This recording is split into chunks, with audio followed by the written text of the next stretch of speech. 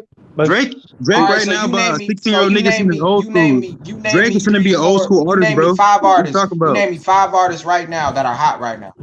5 artists that are hot right now. That as Lil soon as they Uzi. drop something, the Lil whole world Uzi. stops. Lil Baby. Oh, he in jail with Lil James Harden. I Uzi. want to hear about Now he out of jail. Lil Durk. Lil Baby. Lil Durk. And what? And what song did he do? What song did Lil Durk do that made him get his name bigger? Only that Drake song. Cry Now, Laugh Later, right? But we can flip it. Hold on, we can flip it. We can flip it. Lil Durk helped that nigga too. Lil Durk carried as well in that verse. One like Drake carried the song. Lil Durk got the hottest verse in the whole song. I'm not saying Drake I carried bring that whole Drake song. to the I'm just hood. saying. We sound Drake around Drake. I know. I can see what you're saying. This the problem. Hey, hold on, this the problem. What rap was in the 90s is not what it evolved to now. We don't even know what to classify this as. You look at Drake, he never boxed himself in as being just a rap artist. He more or less is a pop artist that can rap. Nigga, because he anybody never boxed himself in and said he only a rapper. Man, Slime, look, bro. I see what you said, Slime. You gotta understand the metrics of how players, how rappers get how they get their money and all that is different. You got streaming a whole lot of different shit now. Back then it was you selling albums. That's what the metric was. Selling albums. Word of mouth handshakes. No, it wasn't just word of mouth. You know, you had TV promotions, you had your label promoting you, but the niggas but it was word of mouth too. That's what I mean. Right? Promotion, all that. Like, it was word of mouth, bro. That's how people back then would get their music out too. It wasn't like how it is now, where you could just throw something on social media. I'm just talking about the commercial standpoint from the commercial. Drake right now, bro. Do it. Go ahead and do it. Drake, my nigga. List them. Hey, but Drake's not a rapper. That's like Drake is finna be an old school artist, bro. List them. It's finna be almost fucking 15 years since he came out. Oh, that's easy. List them. And you gotta listen. Lil Uzi, Playboy Cardi. I said Lil Uzi, Playboy Cardi, goddamn Pooh Shiesty, Moneybag Yo, Lil Baby, Gunna, Young Thug. That's 6 right there. Goddamn Lil Key. And those are street rappers, bro. That's because you don't, bro. This this the problem with your You know why, argument. Sean? It's because you older, bro. So the older you get, you're not gonna know who the hardest rappers is, bro, and that's just the truth. But I do know old school and the hardest rappers, and the shit that y'all they be having a talking rabbit hole about, that shit argument. ain't ever laid in nothing, bro. Drake is not. So everything, everything that Drake you is hear not from Pooh, considered so a rapper. everything you He's more hear of a from Pooh pop artist. Shiesty, D Money, everything you hear from Pooh Shiesty, Lil Baby. I mean, I can see Lil Baby, he could be relatable. But everything that those motherfuckers are talking about, you're telling me you could relate to all that shit. Moneybag, yo, is relatable. A lot of these guys is relatable, bro. You know what I mean? They're not. Drake is the everyday nigga because he was tipping. Fuck that. Drake was tipping over girls. That's what made him relatable, bro. If niggas are saying my niggas not relatable, look, none of them niggas ain't bringing nothing different to what these niggas have been doing for the last relatable, but fucking decade of what these motherfuckers are doing. Moneybag, yo, relatable too. I mean, everybody, you know, you gotta realize. The only way it's relatable is if you a street nigga, bro. But no, not really. That's wrong. Niggas, that's wrong. okay. See, that's why y'all having the wrong argument. Because y'all trying to box. Y'all trying to argue rappers say it like versus this, a but pop niggas artist. do drugs, bro. Niggas out here getting money. No, I'm telling him, even though Drake, they're talking about Drake Drake is already solidified. Mentality music. Drake is already whatever Kanye is, that's what Drake is, bro. Kanye not one of the hottest rappers in the world, but he got arguments to be number one rapper. No. Blueprint and good. No, the thing about it, this is my opinion. Drake is gonna be more prolific as an artist because Drake is a pop artist. Pop artists is when you become a major pop artist, your music becomes timeless because it's not sanctioned to one social group of people. All the major pop artists have timeless music. They don't get old. That's why I disagree with you. Kanye timeless to an aspect. Yeah, but you know what happened to Kanye? Kanye got like two albums of timeless music, really three. But you know what happened to Kanye? What? In the early 2000s, he created another dynamic for being a non-gangster rapper. He kind of opened up the path for people that don't got this, you know what I'm saying, this gangster facade, right?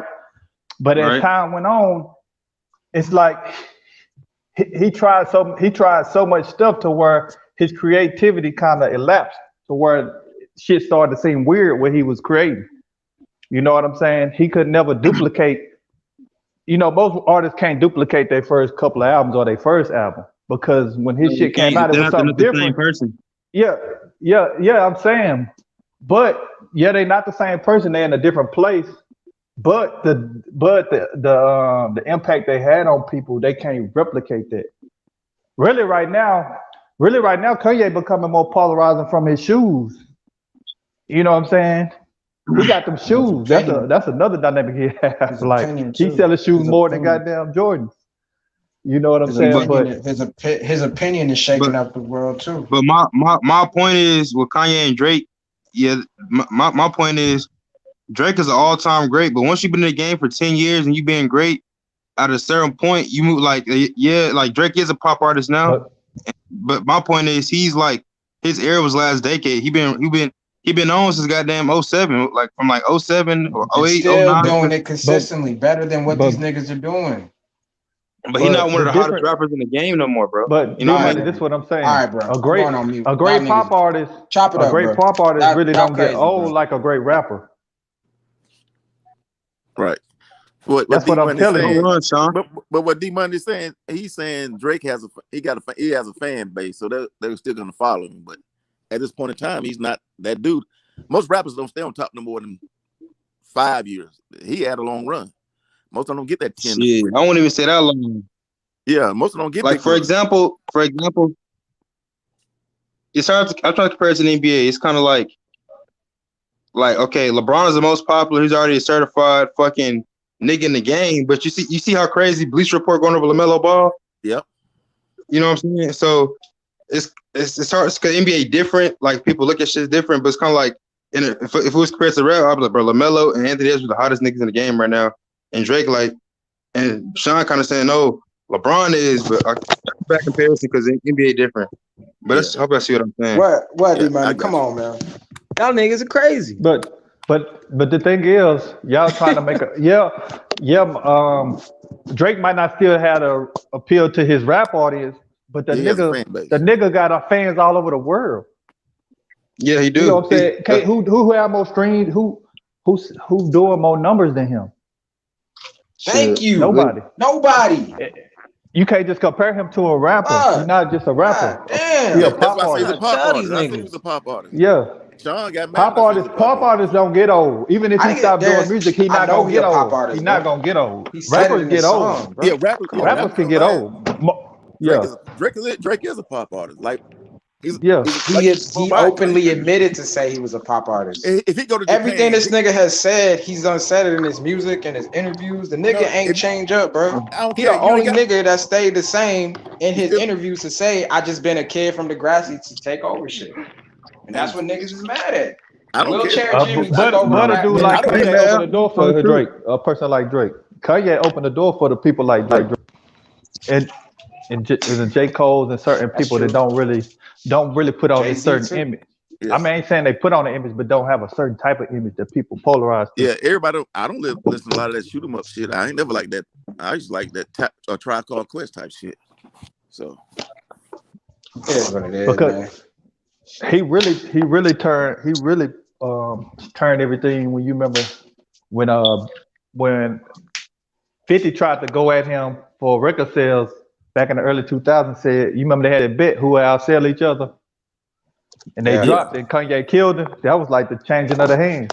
yeah, Like 50 was like the last of the commercial. He was kind of like the last of this big commercial gangster type image of having a hard life, being shot in a lot of different shit. yeah. Kind of the similar image that Pac had. Pac had as he moved into his career, and you know what I'm saying. As he had a lot of crazy. It's like Pac was just a political rapper, and what happened is he started rapping about stuff that was he seen happen. Then it started happening to him. So a lot of people get it confused and say Tupac is fake. No, he wasn't fake. He started rapping about stuff and it started happening to him. Tupac was far from fake. You know what I'm saying? But I mean, some stuff about him he was wasn't. He fake. wasn't gang banging and shit like that. He That's what I'm never saying. said he Some was shit a was they gangbanger fake. just though. they just Yeah, got Tupac never they said he was just a got his he got caught gangbanger. up. message He got He just caught up rapped hanging misconstrued, on the about it. bro. wrong people. He got caught up They hanging got on. his message all fucked up, man. Yeah, he got caught up hanging on the wrong people. He got caught up in a lot of stuff, Tupac man. and Biggie are my favorite MCs of this So of y'all, hip so y'all hop. believe And y'all Nas, believe all Tupac really shot at cops yes. and I don't Yeah, know. he didn't yeah. go to prison He didn't go to and didn't go prison. to prison? He didn't go to prison. No, but he One, definitely shot at cops. they was off duty cops. They wasn't in Yeah. uniform. So Off duty cops. I Oh, won't okay. say they were yeah, they wasn't in uniform. on the field, Tupac but done done a yeah, Oh, lot it of okay. wasn't crazy like he shit. Okay. just randomly just You came could and popped go cops you for could no reason. go But you go on YouTube and listen to a lot of rappers that know Tupac to tell you some of the crazy shit people don't even know He was a that shit nigga done starter. I done. know that much. He started a lot of shit. Yeah, he had a big it was crazy yeah. with Yeah, he was Tupac. an agent of Tupac wasn't that kind of like when Tupac was a kid, like he wasn't like that until the industry got a hold of him. He wasn't like that. He was an innocent kid. He So I got a respected question. everybody. But All that. How many no I'm not saying he doesn't. how many He didn't views you get respect. make you the hottest rapper? so how No, your work to me ethic. In my to opinion, your me work ethic. to me how much you change the culture. The money, bro. No, It's not about the views. It's about the ticket sales. How many niggas buying your ticket? How much you getting the show? That makes Drake one of the most successful artists. But when I say the hottest artist, that's a whole No, different like because that's thing, bro. nah, D Money. Because this is what Be you're honest, doing here. to You're make you the trying to hottest make rapper, it. it's what's pop. If you popular with the kids, and you the most That's some popular among bullshit, them, bro. that make you the hottest rapper, bro. Drake, No, That's that's some true. bullshit. It's No, because rotation. when you're It used to be saying that, D rotation. Money, Because you're rap, stripping. young Heavy black rotation minds makes you the always hardest dictate artist. hip hop, bro. It was heavy rotation at one point in time that made you the hottest artist. If you wasn't I getting heavy think rotation and spin, you wasn't that. Drake could to put out me an it's album. your influence you have on it, That's bullshit Yeah. on the because culture. what you're doing, what you're saying is, No, I'm and I know what you're saying. I'm speaking Go from ahead. I'm speaking from a No, I'm talking with D Money, not you, Darius. okay, I'm talking to D Money. okay, no problem. But Yeah, no, I'll go ahead, Darius. My bad, man. I but I'm didn't cut saying you off. it is about your backing and promotion. If you got a good team behind you, they can make you. I'm not saying about Drake. I'm just saying in general for any artist, they can make you something that you're really not. You know. Yeah. Yeah. But D Money, To me, like what you were saying with the views and the popularity, like I get that part too because that does play a factor into music at the end of the day. But it comes off as if this person doesn't get the credit for working to get to that point. Like at the end of the day, if you're an artist, you have to work to get to that point of making music, right? Like if you're an artist, you do. if you're an No artist, doubt. right? If you're an artist, right? Like if you're making music and you work your ass off for what? I mean, when did Jay-Z get his first album? By the time he was 30, 29, 30? Like he didn't get his album, 27. like he didn't get his first album until he was like later in his years of growing up. Yeah, Like he had to go through projects of New York to just hustle, just to get money he to was make making sure he had appearances. studio He was time. making appearances on albums in the early 90s though. Right. So Late I mean, 80s, he had to 90s. get to a point. He had to get to a point and level to make sure, like, man, I gotta still make sure I got studio money, all this, whatever the case may be. Like outside of this music shit, I also have a real life. But that's what we got to take consideration too. Is this nigga could have been working his ass off to get to the point where now he done got so successful. Now it seems like on the outside that his popularity and views are the only thing getting looked at of what his success is defining to be at the end of his career, but not taking consideration the hard work to get to that point. That's where I'm not mad at when people make the memes about Drake. I'm not mad at the people that clown him for whatever the fuck it is, but I just wish people Because we live in a appreciated this meme nigga. era. Niggas looking I at just wish somebody. niggas appreciated the niggas work ethic of where he got from where he started He to does have a where good he's work, at. but That's it. But I think Herm was just saying. I'm not saying, oh, just because he got down with them people, that's why he's successful. I know what you're trying to say. I think Herm just like he was kind of like talking his shit, but he was telling the truth. Like Kobe has an all-time work ethic. This nigga probably work harder than Michael Jordan. We don't even, like, you know what I'm saying? And we know that he was down with them folks. But you know what I mean? it could be easily said too, if I could play devil's advocate, it could be like, and I'm not shitting on Kobe's How y'all success, be and knowing who people God down rest. with what, bro? But this is what I'm saying, South Political. This is what I'm trying to say. They tell on themselves, man. This is what I'm saying, South Political, and to the How Kobe Kobe fans, tell on himself? people that are Kobe fans. I just want to say this: people that are Kobe We fans. can't have this conversation on here. How would Kobe fans? Because the way Herm was explaining Drake's success, right? He was. I don't want to misquote him. I don't want to say. I don't want to say what he didn't say. But it was also coming off. It was almost coming off as if he got to his success because of Birdman, and people know the background of what Birdman did, to Lil Wayne and Lil Wayne's background. What is to say if people were comparing Kobe to MJ? How did Kobe get to his success? You know what I'm saying? Like he that's worked how his it ass comes off, off. but he was That's the kind of same story. That's the kind of conversation we're sort of having. So, if Kobe got to his success, what happened to Kobe to get to his point of view? Kobe was an MK Ultra baby. He was what's the term? I'm saying, when did it start? Like when did that start with the athletes? Around what time did it start?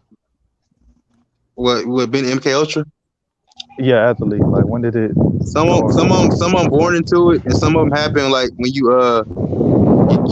get to a certain level because they do it for like different reasons. You know what I'm saying? Like for example, I feel like Cam Newton's an MK Ultra dude, but I don't feel like he was born into it. I feel like it's something that happened to him as he got in the industry. Right. To somewhat, yeah. Or like D Wade wasn't born into it, but when he got to a certain level, you know what I'm saying? He made a choice, and it's the last choice he made for him. But like, I feel like Steph Curry and Kobe and LeBron James, I feel like they was definitely, MK Ultra babies. You know what I mean? Like, you know what I mean? That, LeBron got time on his back. He the chosen one. He definitely was the chosen one, man. But the thing is, D-Money is like, what we can't do is, bro, like what I wish we didn't do, but obviously they we still can work do hard, because though. we got. Hey, D-Money, bro. I seen the podcast from earlier. That shit was dope. You started it out. You deleted that shit? No, I didn't delete it. UFC deleted it, bro, because when I showed the Conor McGregor broke his ankle, UFC sent me a copyright strike, bro. No, I'm talking about the other one when you was showing your cousin sleep and shit. D-Money, I seen that. I showed that. Yeah, her nipples was I ain't out. show that shit. I didn't show that shit, did I? Yeah, it was like I seen like I was like, I ain't show that shit. The fuck, bro. Oh, she showed that shit. Oh, I was like, oh, this. I know what you're talking about. I was like, oh, I know you talking about when she exposed Mookie. No, I'm talking about earlier today, bro. That couldn't have been today, bro. I didn't even go. I ain't gonna lie. I went live for like 30 seconds and I deleted it because I changed my mind by going live. I ain't gonna lie today. I don't know what it was. I think it was some girl laying down with her titties out though. bro. Matt on blunt number 12, bro. He I don't know. God damn, D Money. What the I hell don't are know. you Is that doing in what your the panel, fuck? bro? Oh no. Matt on blunt number 12. God damn, Hey, bro. I don't. Hey, if that happened today, bro, that means I definitely got trolled, bro. I ain't want that to happen. That shit crazy. I mean, I'm gonna ask her, what the fuck? Hold on. That was Mookie. You think Mookie trolled your ass? Hold I on. told, bro, Mookie got. Never mind. Hey, I Sean. don't want to say it. Hey, Sean. Yo. I understand what you're saying about the work ethic stuff. You Hold know, on.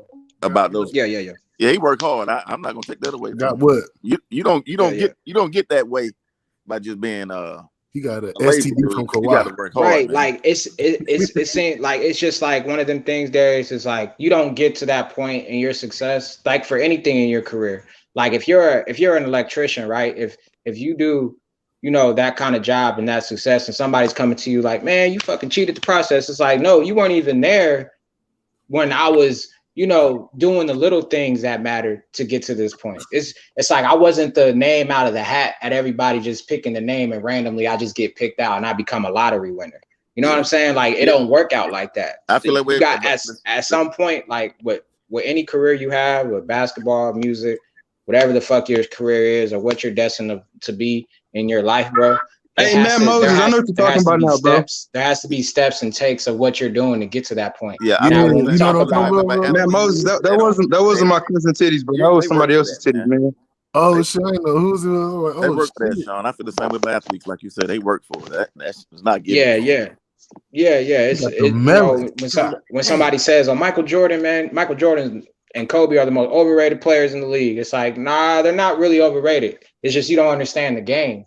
You know, you don't understand. So when somebody's telling me that this person's only here because of this, it's like, well, I can also say the same thing. Well, why Kobe was here? Why was MJ here? Why was Larry Bird here? Why was Magic Johnson here? We got to question all that if we're going to question people think the things Thank like you. that. Now you get us somewhere. Now you get us somewhere, Sean. We But gotta question I all this bullshit, nigga. But I don't agree. Every Thank black you. top athlete sells out once they make it. I mean, they work hard for that shit. You know. No, I don't think not all of them about sell white, out. You know what but I it's not said about white athletes when they make it to the top. mean? It's never said that. We always question black athletes. Tom Brady definitely MK Ultra, and his wife is a witch. You know what I'm saying? You know what it is? Because when it comes to black athletes, black people dominate the sports world, so it's not gonna really be brought up like that. But it's some things you can be brought up, like if you want to just go there for real. You know, I'm trying to keep it surface level. You know what I mean? Yeah, yeah. But I feel y'all though, man. Like I don't have no kind of like feel no way. It's a good convo, man. Like I see what y'all saying too. So it's good convo, man. Good convo. I like it. But what y'all gotta do, you just gotta like South Political said, you just gotta follow the money. Hey South, you still on here? I think he dropped out. Okay, South said follow the money and I was muted the whole time. independent. Okay. Look up the definition of MK Ultra and just look it up, and this is public information. And then just think, okay, follow the money. Why would somebody want to have somebody under mind control or alter their mind to do certain things? And then you get your answer. You know what I mean? Yeah, I might hear some shit. I'm outside in my yard. I gotta have a fucking tree fell, but no, you got to be able to follow the money too, man. I mean, a part of follow the money is understanding business in a lot of ways. I can show you the money trail. You know what I mean? It's kind of if you think about it, it makes sense, bro. Because when people call them an asset and shit like that, think about this. You see how much money Michael Jordan made the world. Now, you don't think nobody, and this is an industry with a lot of money and a lot of niggas getting feeding families and doing a whole bunch of shit. You don't think they can take a athletic kid out the hood or, do some fucking, alter their genes, but alter their mind and shit, and to make sure that the asset do what it does, which is be really be good at basketball, be great, promote Luciferianism, and make me some money. You see what I'm saying? I don't know about all the Luciferianism stuff. Luciferian. It's a lot to take in, bro. No, I know what you talk. Trust me, I know what you're talking about. But I'm just telling you, that don't prove all the beliefs and concepts don't that could be the folklore, just the hocus pocus. All right, Because I got it's an all example. How many people do you think make money off LeBron James, from the organization to agents to movie companies to shoe companies? it's a lot of people make money Goddamn, off the right, brand. right. But And you see, you see how much influence you guys have, right? yeah. So you don't think it wouldn't benefit for LeBron to be an asset or to have an asset like LeBron? I mean, Knowing just explain. knowing he's a cash cow? Explain. That's why franchises want him to come to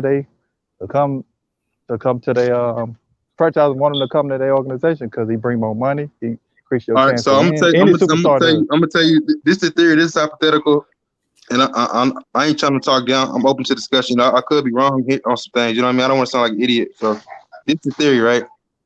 Whether he born into it or not. Okay, you take a kid who got potential, you fucking you fucking boost his physical and mental attributes. Like, think about this: if Kobe worked on basketball all the fucking time, and how the fuck do you have time to master your craft of basketball and know 7 languages? But hold on, see what bro. I'm You saying? missing? Hold on. You leaving out the fact that Kobe daddy was actually an NBA player and a professional basketball player. So you can't leave that out. It's a hot chance an NBA basketball player could have you can't leave that out. Well, Steph Curry dad was in the NBA. I mean, like, goddamn, what can I say? Just because your dad, just because your LeBron, dad you is should have in the stayed on the NBA. LeBron example because LeBron he grew up in a small town in Akron. But if anything, it'll make it easier because, say, like, I don't know if Jelly Bean Bryant want to be in the craft and shit and want to do certain things. Like, I don't know why he wanted his son to be this and that. You know what I'm saying? Like, I don't, you know what I'm saying? Some questions I can't answer because you basically just asked me. You basically just said just because you're a parent in the NBA, you can't be I brought up asset. I brought up that point that it could be somewhat genetic as far as him becoming a basketball player because his dad was, and more than likely he got just like Steph Curry. He was able to be around professional players. Let me say this. I'm not saying. Let me say this. I'm not saying you can't be an NBA superstar or become a Hall of Famer in the game of basketball, and like you can do all those things without being an MK Ultra asset. I'm just saying some guys are. You see what I'm saying? I'm just saying some guys are. Yeah. But what you saying, like Kobe, about him speaking of different languages? He went to school in Italy. Over there, they teach more than Italy. Multiple languages over there. Internationally, they learn more languages. They teach English, maybe Spanish, or French, or German. Yeah. But overseas, they learn multiple languages. Yeah, and you got to realize people that live English is the dominant language. So people in a lot of countries naturally learn English secondary in a lot of different countries. What does that got to do with KOH? I'm just saying. Honestly, if you knew 3, nigga know like 5, 7 languages, bro. And you know what I'm saying? It's a lot of people that know that. There's a lot of Africans know like my business partner know like 4 or 5 languages. He Haitian. But did he master the craft of basketball and being a fucking, you know what I'm saying? Doing all types of shit. It's people that's good at basketball. There's people that's not. Hakeem knows 7 languages. He know more than 7. You know more than 7? Yes. That nigga might be MK too. Goddamn. Hold on. But see, nigga might be MK too, bro. This what you doing this to yourself, man. Once you go down this rabbit hole, this shit don't do nothing but confuse you, D Money. But D Money, Chris Bosh is MK Ultra too, bro. Because remember when he did that thing, open his mouth with this? That was MK Ultra shit. This campaign, bro. I got a question, y'all. So how y'all feel? What the hell? I might go too far here and there. But I know my this shit will have you spooked out, man. Well, I'm already that's the problem. We get into the issue right there because you saying a lot. You don't even know it. You fucking phone, you saying a lot, bro. A lot of times niggas do say, "Oh, that's going too far. That's conspiracy," because it spooks them out and they don't understand. Well, if I believe this one true thing about this person, it's gonna crumble your whole reality on a lot of shit. You know what I'm saying? It's kind of like, you know what I mean? That's why a lot of niggas just be like, nah, I'd rather just fucking just say that's crazy and just stick with this. You know what I mean? It's real If you know, conspiracies, if but you you, gotta really know how to connect them, D Money. Just like with Tupac. but the world, but the world we live in, if you know the truth, you are gonna be spooked out. You supposed to be scared shitless. Shit not good here, bro. You think shit fine? The shit not. You're gonna be No, the be people real that about it. no, I mean I disagree with you should be spooked out. It's just certain people know when to know what moves to make, man. You know what I'm saying? They But they learn, they study, and they look so for you're both not you're sides, not and you're they not gonna start be making you're not moves. gonna be spooked out that like pedophilia is like probably the biggest thing going on in this country, probably since like the beginning of its inception. So while we got niggas marching by Black Lives Matter, and that was shut on TV, but it was a big ass rally in downtown LA about protect the kids, and that was like, nobody didn't even mention that on that social media, nothing. That shit was quiet. You see what I'm saying? That's shit like that is in public, and it's not just in Hollywood pedophilia. It's with politicians. It's in the fucking military, fucking all factions of the government. You know, it's a popular thing to rape and torture these kids and fucking do blood rituals with that shit. You see what I'm saying? But some people say, "Hey, D Money, you going too far. You speaking yourself out." But that shit is very, very real, bro. I agree with some of the stuff, because you know kids get it's stuff that's actually tangibly happen when you deal with some of the stuff. Kids disappearing, trafficking, human trafficking, drug trafficking. I'm not saying everything conspiracy, but this MK Ultra stuff, it don't have no real footing.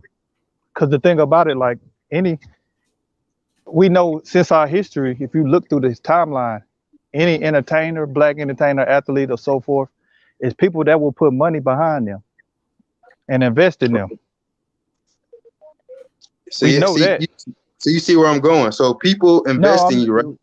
Yeah, people But invest in you. So Go you ahead. kind of go with me there. We know how much a top tier athlete can make and how many people they can feed on a major scale. Like, so if I know I can invest in you and your potential, and you can be a multi-billion-dollar asset, you don't think nobody's gonna be like, let me take this black kid out my hood and let me fucking put him in this program to make sure my they asset do it pans out. They do it with So basketball hold on, players a I'm just lot of asking you a times. question. Does that make sense from a business standpoint? Yeah, it's done, but you start talking about So all this okay, we controlling follow their the money mind now. and all that and doing. No, but hold on, you just agree with me. If I just Yeah, if you I agree agree with with that me part. that we can follow the money and people would do that, but now you saying you don't agree with me, they're gonna alter their mind. But I can't verify as far as And I controlling can their prove that mind and too. all that. Do you remember when goddamn Shaquille O'Neal and Draymond Green, they both sat on live TV and went brainless for like over a minute, was drooling on themselves, almost like they had like a fucking meltdown or like their brain froze. Now what, man? What? You 36. Look, it's on TV. Shaq was on TV live, and he sat there with his mouth open, stared into space, and sat there for about a minute. Draymond Green did the same thing. Now you 36. What did I'm they pretty sure you did a prove lot in though? your life. Okay, That nigga they back there proved. laughing his ass off. Okay, I'm gonna tell you what that proved, bro. Surprise, Sean When, backstage. when it comes to NK Ultra assets, and when they get programmed, sometimes the program malfunction, and that happens. That's the result of it. Sometimes they do some bugged out shit like that. Now you being 36, do you know anybody who's going to just fucking live to Bro, like they working, they at work, bro, and they fucking just as if they was on drugs, bro, just faded out. They wasn't here on Earth no more, and was just like that for like But a they wasn't minute on Earth. or more. I'm gonna have to see that. I Hey, mean, D it Man, still don't prove. D Man, I was wrong. See, he hasn't seen it. If you see it, you'll be like, okay, you might got a point. So I already fought the money with you, and I got No, some more evidence for you. I ain't saying whether you do it don't got a point. Just because something happened don't mean it's some MK Ultra or whatever. That it's Hey, MK Ultra stuff. Well, if you look, but see, I got a quote. I'm gonna let you go. Let me say one thing. If the government itself says MK Ultra is a real thing, and they say they use the entertainment industry to perform these acts to fucking help pacify the public, and they admit it, but just because I point out a certain player here and there, and it's far fetched, you don't believe me. Like this, all this information is kind of public, bro. You can look Like this Ben shit up. Simmons, for example, he can be a potential MK Ultra. Okay. Right. I'm not sure if he is or Like not, he but can't yeah, make a you do free got throw. the Like potential. he can't Okay, let's. shoot. He don't want to learn how to shoot. Maybe he's programmed not So to they shoot. program. Yeah. What you mean program not to shoot? Think about it. But hold on. Hey, Matt Moses, they're gonna try to climb. We're going too far. Like I get what you're saying, bro, but I want to stay on the If point. it's the truth, it's the truth. What you talking about I going know too South. far? I know South. No, because I want to kill your point, bro. I don't want to pretend you. I want to keep my point I'm on finna this, go bro. down the So rabbit listen, hole with y'all. I'm a concede and look say up. let's do it like this. Let's say this shit true though. Okay. Why do y'all be hating these players if y'all know they MK Ultra? This not even them making a conscious decision. How do you sit here? No, hold on. It's not. It can be that deep, but it's not. It's not so He finna deep, get or you it's with not so beat deep in where the they control. background because it sounds like he just said something crazy. No, ain't nobody in the background in my house. Hey, but look, I'm talking about all Matt I'm saying Moses. is, It sounded like he just said something crazy. I didn't really hear him, but it sounded like he just did. Now we're getting deeper. I like your question, South. I can't go Now too here we deep. go. South, I can't go too deep. I don't want T Price Shadow get. I'm But trying not to go too deep. we but just that- doing base level stuff. We ain't said nothing to we ain't alluded nothing to the alphabet gang or You know what nothing certain sexual. trigger words and shit. Okay, But you know the words. I say this, bro. Now you get somewhere. You say while we watch it, if we know for the most part, No, I didn't they say can that, D Money. Hold on, let me say it say your again. question again. Say it again. I watch people hate certain players and all this when they already know they MK Ultra. They not even real people. So why you hate them people like they actually making real Well, decisions themselves? they are. So I gotta stop you. They are real people. These niggas really do have families and shit. They feel they're not robots. They just, you know what I mean? Ain't like You they just fucking. explained the robot though. Oh, but keep See, you going though. gotta. Keep going. Okay, you see this the disconnect, bro. You Okay. gotta look up and have an understanding what MK Ultra athlete means. Like, of course, it's under mind control, but it's only to like a certain degree, bro. You know, you see what I'm saying? Like, I guess they are a robot because they've been controlled to a certain degree, but it ain't like, okay, you know what I mean? But then the other point I want to get to is, for the most part, sports is controlled. It's a script. They keep telling us, bro. They tell you it's a narrative. They tell you it's a script. To a certain point, it is controlled. We do know that the NBA goes, do got magnets into this shit. We've seen that get exposed. But now you ask me why I watch it, because it's just entertainment, bro. But you know what? Why do people get mad at niggas get mad at actors all the time, and they know they just playing a role.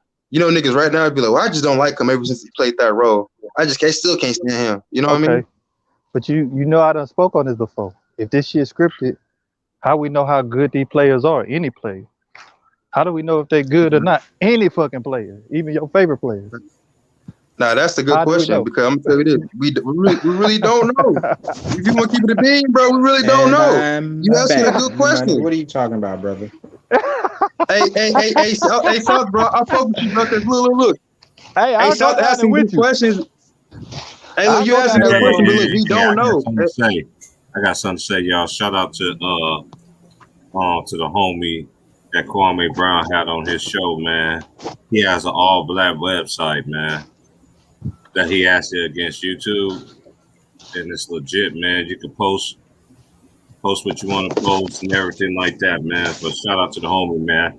Like I said, man, there's a lot of people out here that's putting knowledge and understanding out there and fight against the odds of saying that you can't say this, you can't do that. But if you work hard for something, you put money invested into something, you should be able to say what you want to say. And that site right there, that I already checked it out, it's legit, and I'm still listening to the show right now. But you know, because it's every day, man. There's always people there's people that's doing things out here in this world, man. That's doing good things. They don't get the shine, they don't get the notoriety, but I just like there's platforms like these. You don't know what person that you're gonna end up coming across. You know what I'm saying? So that's why I always carry myself the right way. 'Cause you never know. You might meet that person that might change your life. You see what I'm saying? So whatever it is, it got to be. So that's why I carry myself on the swivel. You know, but and that's Hey one T of the Price, first I'm steps doing a fantasy draft on 2K right now, man. I'm about to get my Warriors right. Let me just piggyback Take off what he LeBron. said. Let me just pick out off what T Price said. One of the things, if you want to control your reality, what T Price was just talking about is controlling your media. So creating platforms where you control your media, where if things need to be said, they can get out. It's not controlled by somebody else. That's one of the more important things of controlling your own narrative in the own direction you want, and talk about things that you feel like need to be talked without being censored or controlled. Hey, that's facts. Cause hey, Sal, bro, you know, like one reason I fuck with you, bro, and I fuck, it's cause like on my shit, bro. Even though I say it's uncut, and people like to get jokes off, and I show explicit things, and it's a lot of dirty humor and shit. But I really Don't crave you? deep Lord have conversations, mercy. cause when we had deep conversations, we talking about money and shit. You dropped a lot of gems, even to me. You know what I'm saying? And I feel Yeah, like certain shit you talked about. You know what I mean? because That's why I like. my goal is to push people to think. It's the best people to talk to the people that don't agree with you. Because you might not never say a lot of people might not never say who wrong or right, but nigga gonna go back and sit back and like, damn, this nigga was talking about some shit. I'm gonna go look it up. Just like with brother C Turner. You know, C Turner, we going back and forth for a minute, but we sat and built when everybody left, and I was chopping it up, telling him some shit he can do right now. And you know what I'm saying? It was a beautiful thing. I ain't on here to beef with people. I just want to bring a different energy. It's already enough people out here, you know, beefing or doing all this shit, whether it's for clout or whatever the fuck it's for. But that's not my goal for being on here.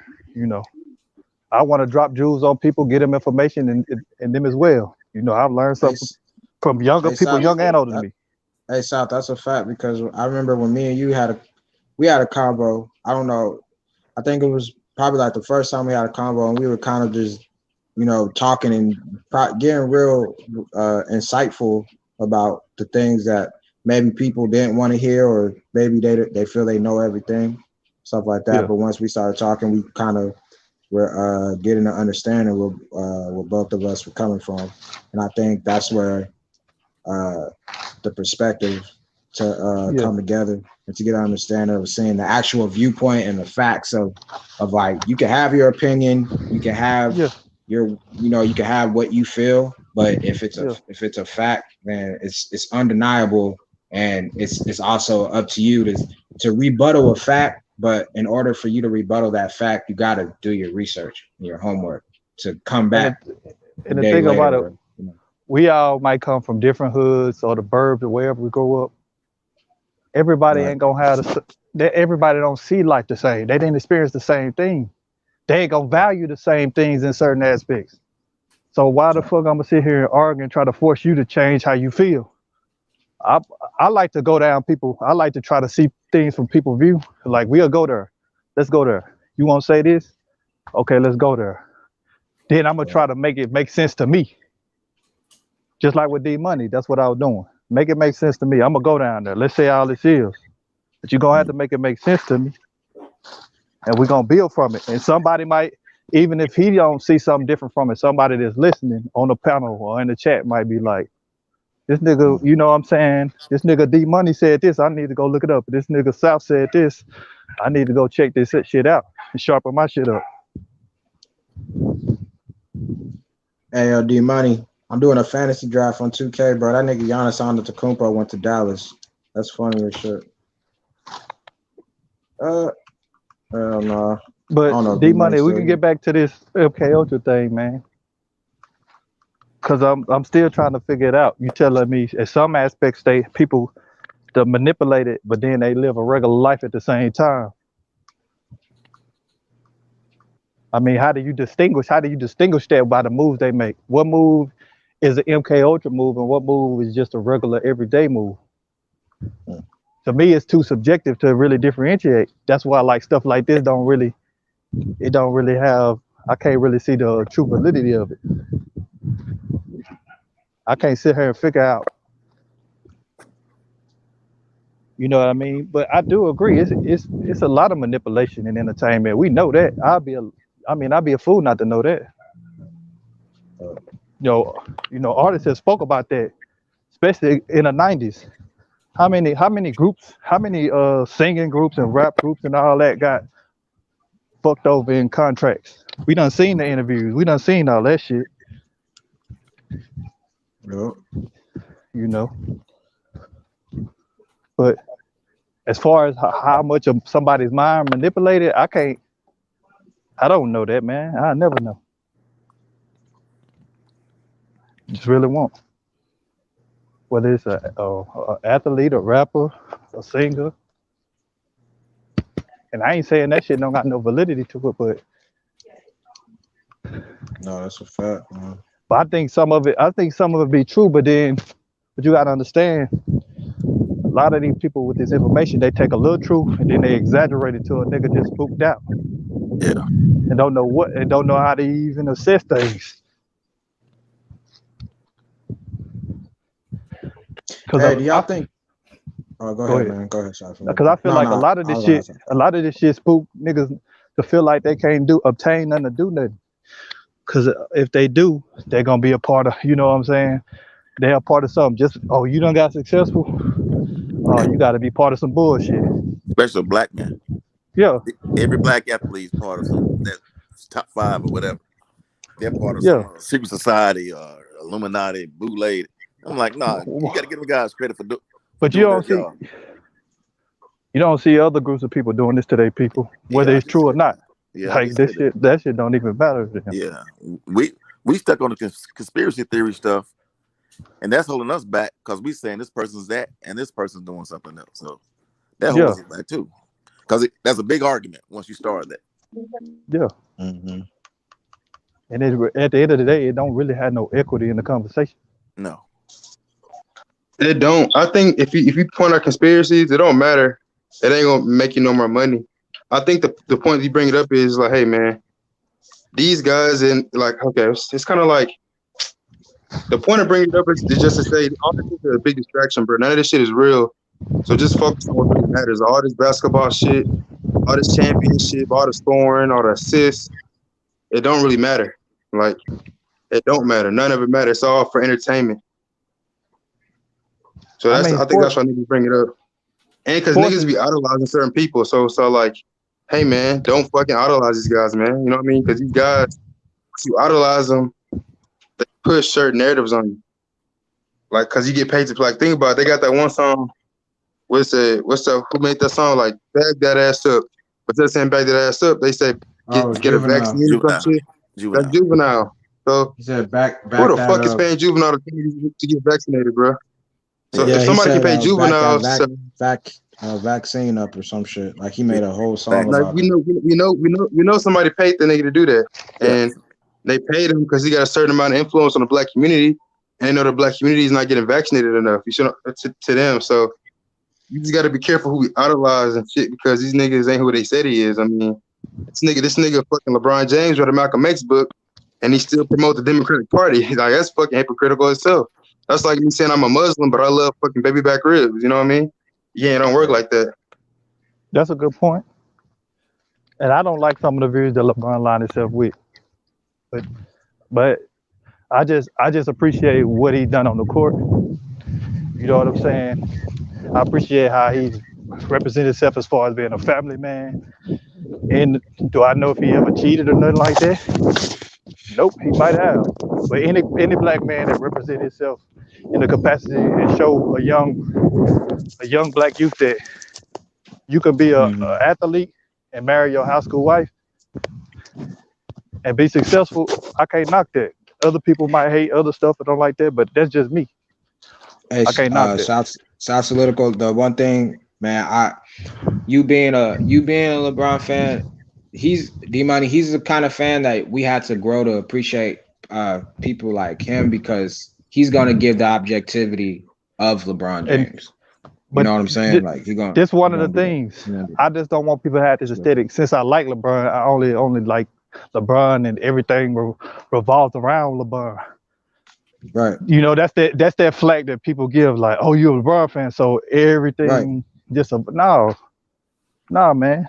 He's one of the great I'm pretty players. sure, like with fans of Michael Jordan and fans of Kobe and just even fans of the Lakers, just overall general fans of the Lakers, we also got to take consideration of that of what they got to quote unquote fight for, of what their fanmanship is, because it's like this person could say, like, I'm a Steph Curry fan, right? I'm not over here saying, like, I may be trolling and be like, oh yeah, Steph Curry to go, but somebody may seriously really think like that. You know what I mean? Like somebody may seriously may think Steph can do no wrong. LeBron can do no wrong. Kobe can do no wrong. But it takes people like T. Price, Trayvon, Matt, like people that love the Lakers, that are like diehard Laker fans. They have a certain criteria that is different from people that are LeBron Laker fans. I call them LeBron Laker fans because I know once if he goes to Toronto, they're going to be Toronto fans. Just like people can spin these conspiracies about Kobe and other players, a lot of people can spin the thing that they really don't have nothing solid on LeBron. So a lot of these narratives they push on him and blame on him.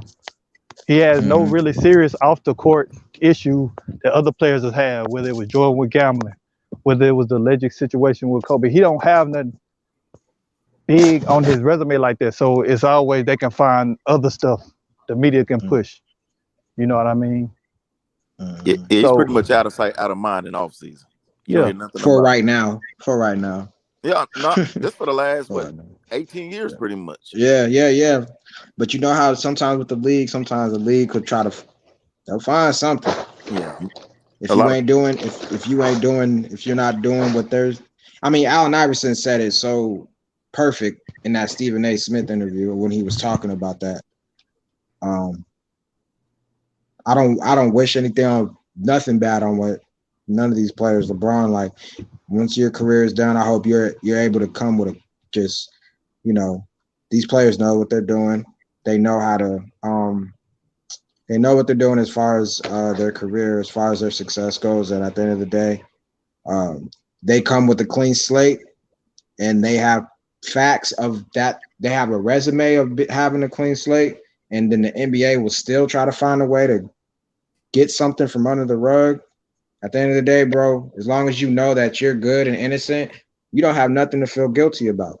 So if they decide to put you in court over some BS, you're able to fight that case because you know you have nothing to feel guilty about. You know this is just nothing but some bullshit that they're trying to smear campaign and throw dirt on your name and, make it look like you're this bad, evil person and make it look like to the fans of why are you guys rooting for this person? Because really it's the media giving this image out too. I mean, we also have to put that in this, in consideration as well. As much as these players are putting their image out, it's also the media throwing as many shots as they can to African-American athletes, to be specific about it. They're always trying to throw, and then they make it towards and divide us black people when it comes to certain black athletes, because now that black person can't believe this black athlete speaking on a real message because the CNN and the news and the Fox News or whatever the fuck news is, they're saying something completely different than what the message is. It's like if Martin Luther King is giving a speech of "I have a dream," but then you have another political person on the TV screen saying "Don't believe anything Martin Luther King's saying." If that happened, then people will be divided and be split on. Well, half of us are going to believe what Martin Luther King says, and half of us are going to believe what this political person is saying on TV.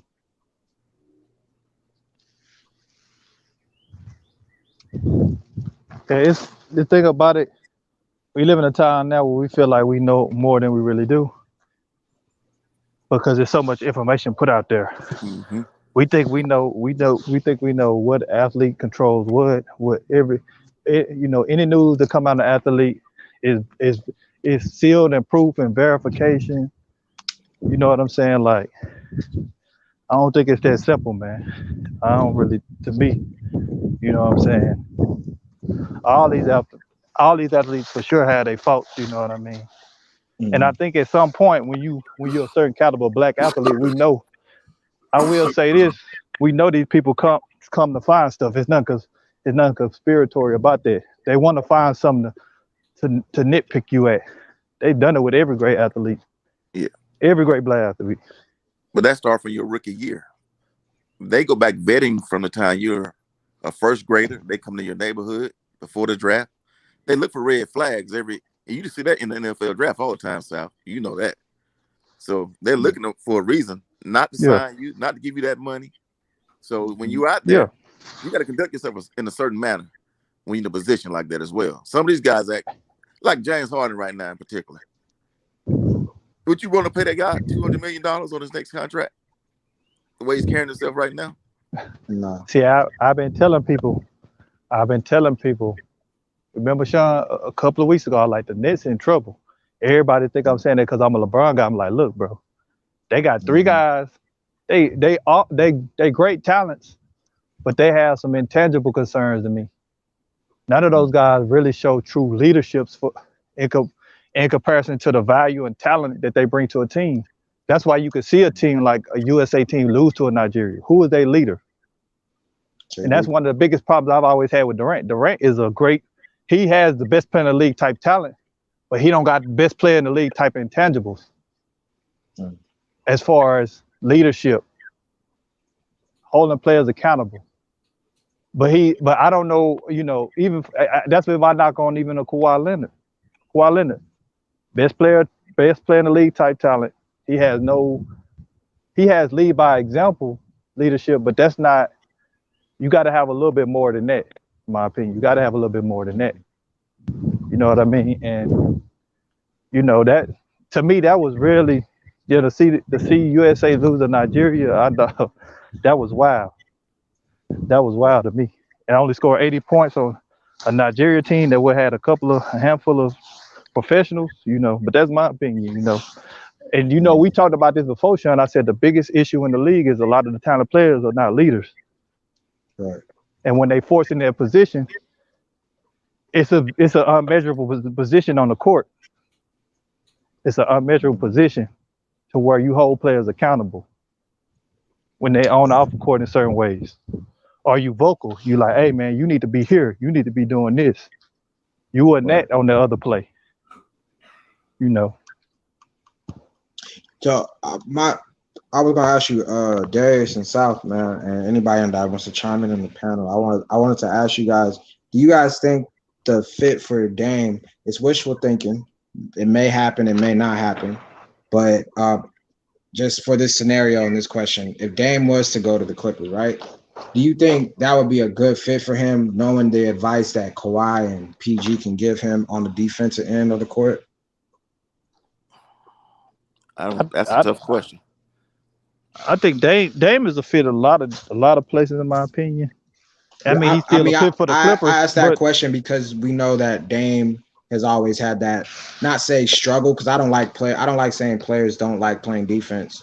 I think there's always a type of certain style that everybody has their own certain way of playing defense or whatever, because there's so many schemes and defenses that the team element of defense also has to be considered too.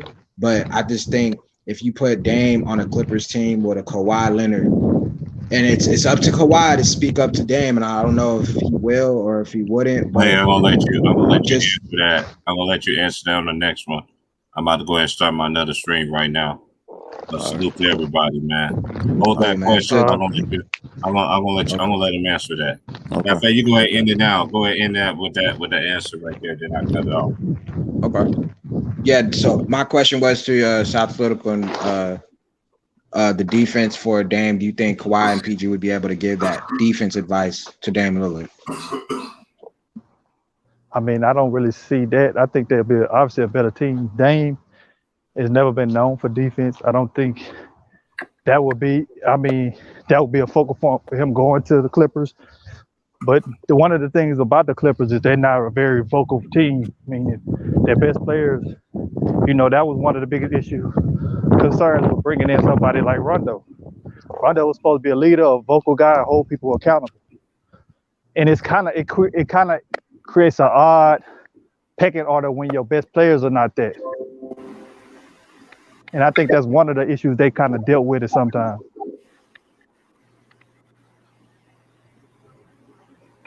All right, but salute to everybody that's listening.